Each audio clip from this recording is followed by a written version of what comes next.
ناظرین، مکہ میں آپ صلی اللہ علیہ وسلم کی امانت اور دیانت کی وجہ سے آپ کو امین کہہ کر پکارا جانے لگا تھا۔ آپ صلی اللہ علیہ وسلم کا یہ لقب بہت مشہور ہو گیا تھا۔ لوگ آپ کو امین کے علاوہ اور کسی نام سے نہیں پکارتے تھے۔ انہی دنوں ابو طالب نے آپ صلی اللہ علیہ وسلم سے کہا، اے بھتیجے، میں ایک بہت غریب آدمی ہوں اور قحط سالی کی وجہ سے اور زیادہ سخت حالات کا سامنا ہے۔ کافی عرصہ سے خشک سالی کا دور چل رہا ہے۔ کوئی ایسا ذریعہ نہیں کہ اپنا کام چلا سکیں، اور نہ ہماری کوئی تجارت ہے۔ ایک تجارتی قافلہ شام جانے والا ہے، اس میں قریش کے لوگ شامل ہیں۔ قریش کی ایک خاتون خدیجہ بن خویلد شام کی طرف اپنا تجارتی سامان بھیجا کرتی ہیں۔ جو شخص ان کا مال لے کر جاتا ہے وہ اپنی اجرت ان سے طے کر لیتا ہے۔ اب اگر تم ان کے پاس جاؤ اور ان کا مال لے جانے کی پیشکش کرو تو وہ ضرور اپنا مال تمہیں دے دیں گی، کیونکہ تمہاری امانت داری کی شہرت ان تک پہنچ چکی ہے۔ اگرچہ میں اس بات کو پسند نہیں کرتا کہ تم شام کے سفر پر جاؤ، یہودی تمہارے دشمن ہیں، لیکن حالات کی وجہ سے میں مجبور ہوں، اس کے علاوہ کوئی چارہ بھی تو نہیں۔ یہاں تک کہہ کر ابو طالب خاموش ہو گئے۔ تب آپ صلی اللہ علیہ وسلم نے ارشاد فرمایا، ممکن ہے وہ خاتون خود میرے پاس کسی کو بھیجے۔ یہ بات آپ صلی اللہ علیہ وسلم نے اس لیے کہی تھی کہ سیدہ خدیجہ رضی اللہ تعالی عنہا کو ایک با اعتماد آدمی کی ضرورت تھی، اور اس وقت مکہ میں آپ صلی اللہ علیہ وسلم سے زیادہ شریف، پاک باز، امانت دار، سمجھدار اور قابل اعتماد آدمی کوئی نہیں تھا۔ ابو طالب اس وقت بہت پریشان تھے۔ آپ صلی اللہ علیہ وسلم کی یہ بات سن کر انہوں نے کہا، اگر تم نہ گئے تو مجھے ڈر ہے وہ کسی اور سے معاملہ طے کر لیں گی۔ یہ کہہ کر ابو طالب اٹھ گئے۔ ادھر آپ صلی اللہ علیہ وسلم کو یقین تھا کہ سیدہ خدیجہ رضی اللہ تعالی عنہا خود ان کی طرف کسی کو بھیجیں گی، اور ہوا بھی یہی۔ سیدہ خدیجہ رضی اللہ تعالی عنہا نے اللہ کے رسول صلی اللہ علیہ وسلم کو بلا بھیجا۔ پھر آپ صلی اللہ علیہ وسلم سے کہا، میں نے آپ کی سچائی، امانت داری اور نیک اخلاق کے بارے میں سنا ہے، اور اسی وجہ سے میں نے آپ کو بلوایا ہے۔ جو معاوضہ آپ کی قوم کے دوسرے آدمیوں کو دیتی ہوں، آپ کو ان سے دگنا دوں گی۔ آپ صلی اللہ علیہ وسلم نے ان کی بات منظور فرما لی۔ پھر آپ صلی اللہ علیہ وسلم اپنے چچا ابو طالب سے ملے، انہیں یہ بات بتائی۔ ابو طالب سن کر بولے، یہ روزی تمہارے لیے اللہ رب العزت نے پیدا فرمائی ہے۔ اس کے بعد آپ صلی اللہ علیہ وسلم سیدہ خدیجہ رضی اللہ تعالی عنہا کا سامان تجارت لے کر شام کی طرف روانہ ہوئے۔ سیدہ خدیجہ رضی اللہ تعالی عنہا کے غلام میسرہ آپ صلی اللہ علیہ وسلم کے ساتھ تھے۔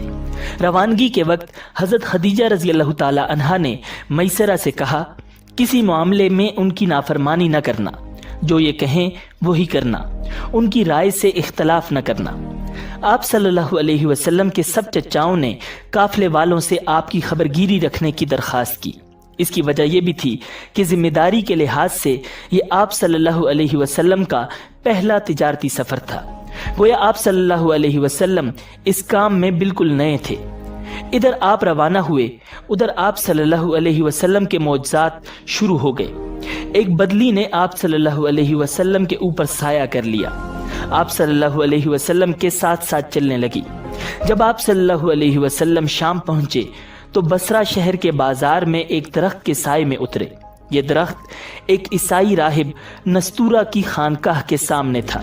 اس راہب نے میسرہ کو دیکھا تو خانقاہ سے نکل آیا۔ اس وقت اس نے آپ صلی اللہ علیہ وسلم کو دیکھا۔ آپ صلی اللہ علیہ وسلم درخت کے نیچے ٹھہرے ہوئے تھے۔ اس نے میسرہ سے پوچھا، یہ شخص کون ہے جو اس درخت کے نیچے موجود ہے؟ میسرہ نے کہا، یہ ایک قریشی شخص ہیں، حرم والوں میں سے ہیں۔ یہ سن کر راہب نے کہا، اس درخت کے نیچے نبی کے سوا کوئی آدمی نہیں بیٹھا۔